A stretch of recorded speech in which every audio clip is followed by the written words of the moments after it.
kegiatan KPPN Go to School yang bertempat di Man 1 Sibreh, Kabupaten Aceh Besar. KPPN Banda Aceh juga melaksanakan kegiatan perbendaharaan Go Green.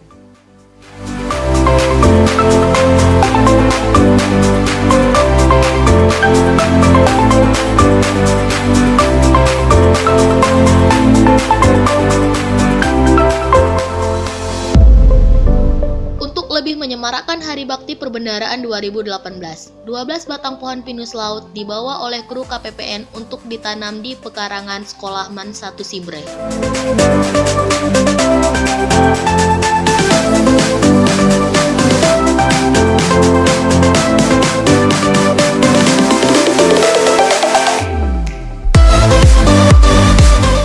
Acara penanaman pohon dimulai dari penanaman oleh Kepala Kantor KPPN Banda Aceh, dilanjutkan oleh Kepala Sekolah Man 1 Sibreh, dan diteruskan oleh kru KPPN Banda Aceh.